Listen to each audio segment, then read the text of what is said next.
Hey everybody, welcome back to WineupTV. I'm your host Wayne with Brian Carter, not to be confused with John Carter.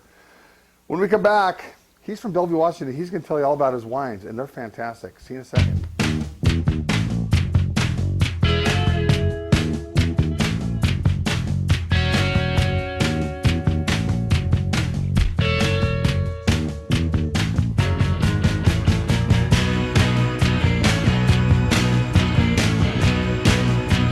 Welcome back to WineupTV.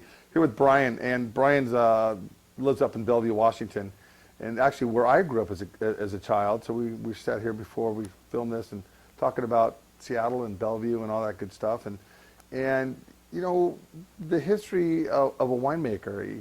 You actually grew up here in Oregon, didn't you? Yep, I grew up in Corvallis. Yeah, Corvallis. He has a degree in microbiology. Microbiology. Somebody gave you like a little microscope when I was 11 years old, and that was where I it. am now. I've been looking at a microscope ever since. Yeah, which is actually pretty cool. You know, getting everybody's story out on film is what I do and what I like to do.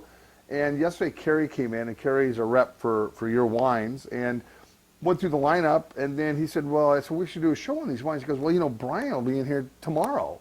And I thought, well, cool, bring him in. And so Bill kind of gave me a call and said, hey, Brian's with me. Let's sit down and do a show. I liked these wines yesterday. I like these wines today. But what's really cool are the labels, you know?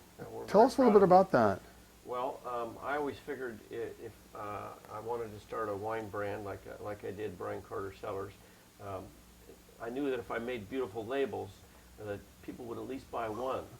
And then He's a smart dude. Hopefully, if they like the wine, they might come back and buy some more. Do you know how many Oregon wineries I think have the ugliest labels? And I put some of these winemakers on Front Street. I said, dude, if you have, it's such a good wine, you have to have a cooler label. Because you're right.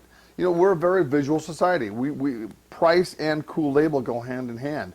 And what I like about your program is you've hit it every nail on the head. You have a really nice white wine, which is over there, which is great. I just don't have time to do all your wines. Let me see that right here, Bill. Thanks.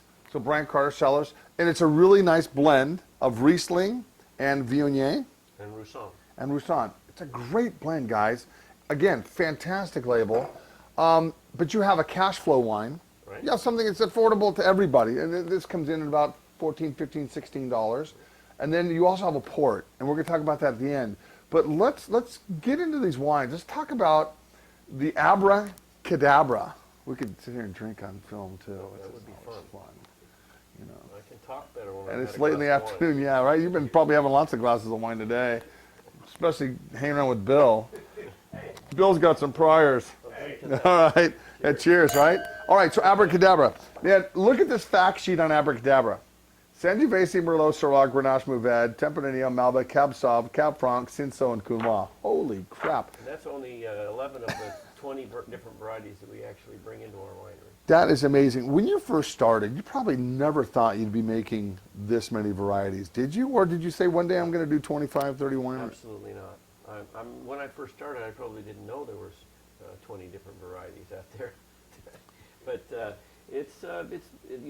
fortunately in Washington State, we have a very dynamic industry up there. We have the terroir that can do well with a lot of different varieties, and so I'm very fortunate to be making wine in Washington where all these varieties seem to be... everything but Pinot up there, huh? Well, yes, that is the one grape that it's too warm. Oregon is, you know, we can't compete with that. We're the king of the castle when it comes to Pinot. Absolutely. And you know, at the end of the day, you shouldn't compete with it because it's really warm, especially where you get your grapes. High desert, canopy management is paramount, and everything's watered. Yep. Generally speaking, maybe not last year in 2011, but overall, you know, you have to use a lot of irrigation. All right, so, you know, Abracadabra, entry level, just really nice. Tell us a little bit about your philosophy and what is this, like leftover wines from everything else you decided to put into it, make it a blend? Well, first of all, our main emphasis is, of course, blends. We are actually Washington's first winery to focus exclusively on an array of different blended wines. Man, this is good wine. Essentially, everything we make is a blend. I like to overbuy because I like to have a lot of flexibility.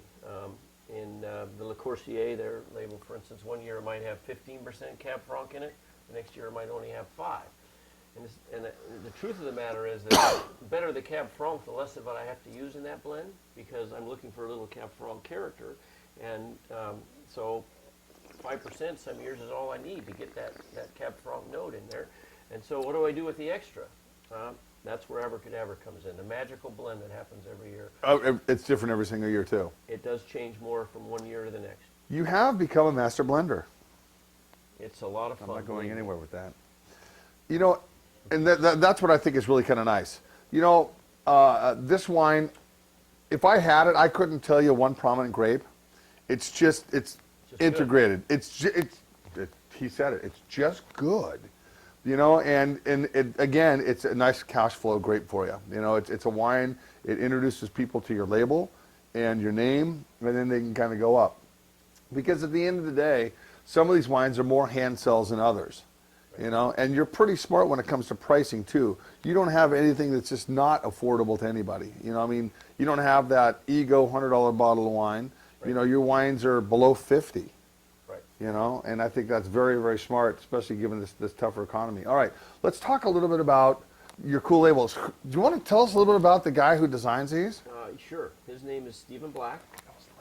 He's actually pretty famous in the world of graphic design. He's actually a pretty famous designer.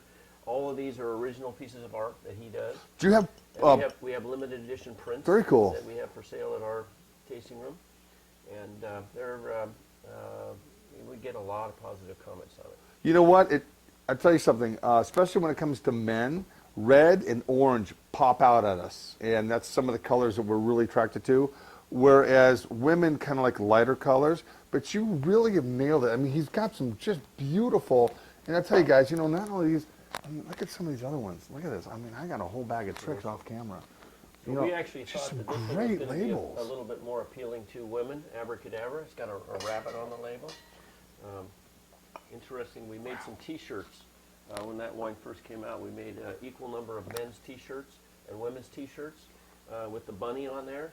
And we, for some reason, I just never figured out why, but we couldn't sell the men's. Only the women Dude, bought them. it's a bunny thing. I even put a sign up there that said "Real men wear bunnies," but No. they still wouldn't sell 'em. Right? I wear a T-shirt that says "Real men drink pink wine." You know, so I you know, like that. yeah, Absolutely. you know, it is pretty fun. All right, so you know, Abracadabra. Hell, I'm not going to dump it out. It's that time of the day. All right, let's talk about your corrida. Tell me a little bit about. Okay, you can pour it out. I'm I can not. pour mine out. I am my own dump bucket. Tell me a little bit about your corrida. So I tend to pick regions of the world that are known for their blends. You know, if you do a Super Tuscan blend, we do a Bordeaux blend, we do a Southern Rhone blend. But this is kind of a based on a Rioja style. They do use a lot of blends there, but the main grape is Tempranillo.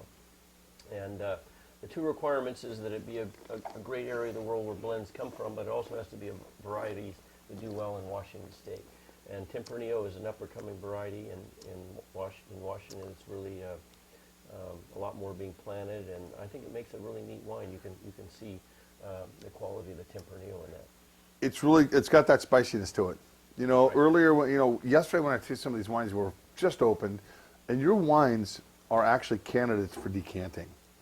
Exactly. You know, a lot of people, you can just pour a glass and drink it. Some of these wines just needed even a whole day to be open, you know, to hit it the next day. Well, I call them European-style blending wines, Wayne. They're not just fruit bombs. I mean, they have a lot of complexity.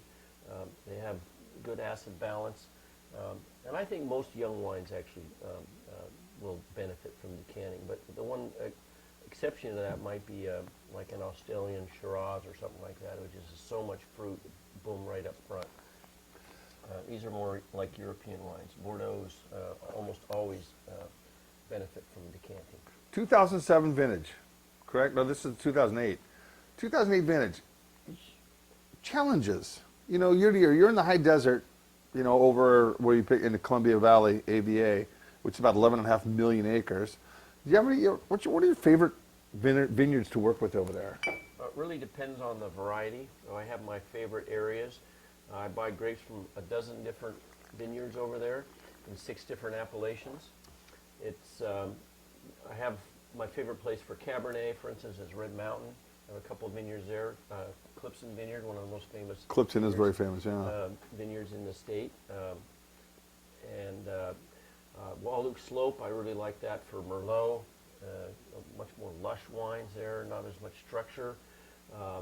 For Sangiovese, I actually like the central part of the Yakima Valley. Dick Boucher, also a pretty famous grower, he is my favorite source of Sangiovese.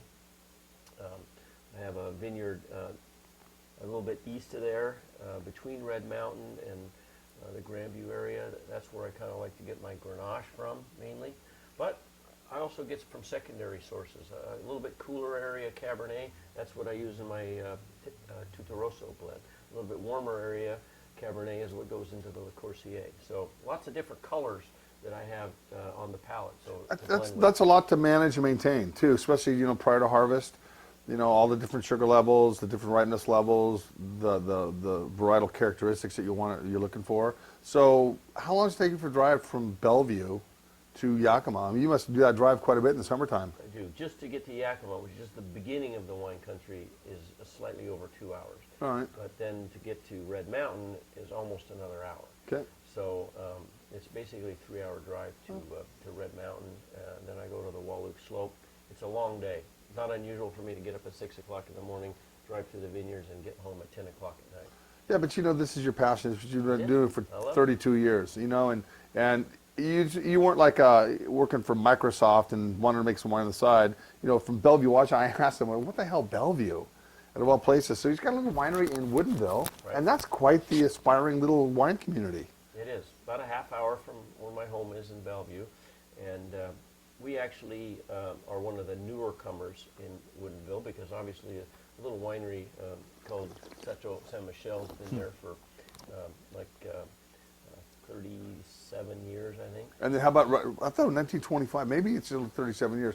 How about right across the street, Columbia Valley, or Columbia Winery? Columbia Winery. And then Red Hook, is that still next to Columbia Winery? It is, yeah. I like Red Hook beer, it's good But stuff. there's now, it's hard to believe, but since we've only been there for 6 years, but since we arrived, the number of wineries and tasting rooms in the Woodinville area is actually more than doubled. There's actually over 80 tasting rooms and wineries now in Woodinville. I think it's cool because it makes people from Seattle have access to wines that are pretty much made over in, Exactly. Central Washington. So it's pretty cool. And I didn't turn my phone off, didn't you? Tell me to turn the ringer down. My bad. All right. So this, just again, very nice blend. Corrida, what's the retail on this roughly? About 30 bucks. About 30 bucks a bottle, guys. Maybe outside of some of your comfort zones, but to me it's not. It's just really nice. All right, I know. I'm drinking, I'm talking, you're lagging, you're drinking now. It's 4 o'clock, it's Wednesday. We don't have a wine class tonight, thank God. And I'll probably end up going out to dinner. So, all right, let's, I'm not hurrying you along or anything, I'm just thirsty. Let's talk about the Le Corsier. This is the 2007 vintage. Right Bank wine, Merlot based. Tell me a little bit about this. It is about 54% Merlot. It has all 5 classic Bordeaux varieties. I'm sure everybody can tell me what the 5 classic Bordeaux varieties is. Well, I'll start with Cabernet Sauvignon, and we can go to Merlot, Cabernet Franc, Petit Verdot, Malbec. There you go. I've always been a big Bordeaux guy. I have been. And I think Washington State does really well with blends. And you've always been a big blender. But the neat thing with being a blender is every year you have your fruit that's different. Your Petit Verdot may be riper one year than another, your Merlot. And so at the end of the day, being a scientist like you are with a background, is you take the best of everything and just, your blending trials must be very interesting and going through them all.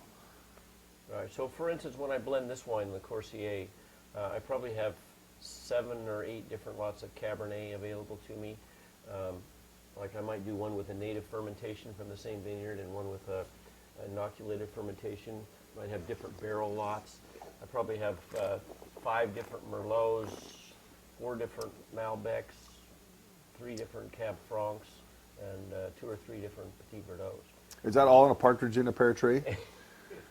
I mean, I was just kind of. And so there, you'd imagine like almost 30 plus, probably 30 wines on the table there, and my job is to figure out how to make the best wine out of those. And that's got to be challenging because, like you said, you have 30 wines, and then you want to take a percentage of this and this and this and this and this and just kind of go on from all that, you know, knowing that every year it's going to be a little bit differently. Right. Yeah. And the blending is a great tool because you can actually moderate some of the changes between vintages. But if I have two choices, I can let's say I'm blending away, and I often do bring out the previous vintage, and I'll compare with what I'm doing this year with what I've done in the past. So imagine yourself faced with am I going to make a wine like last year? I've got this one glass that's very close to last year, and I've got this other glass that I think is even better than last year. Well, of course, I'm going to make the better wine, not the one. The consistency is not the most important thing. Making the best wine is the most important thing. It's just a really nice. I'm not a huge Washington State Merlot guy, but I think the fact that you blended it so well. So what else is blended in here? Is it all the 5 traditional grapes of Bordeaux, but just Merlot based? Exactly. Right. So more of a right bank. My general philosophy of blending is to start with one grape, keep adding this and that, and work on the balance. You know, if it's a little tannic, make it a little softer. If it's a little lacks a little acidity, look for another lot that maybe improves the acidity a bit. Make it more complex. You know, different aromatic qualities come in from different grapes. You know, a little Malbec will add a little you know, blueberry character. A little Cab Franc will add a little bit more maybe pepper character.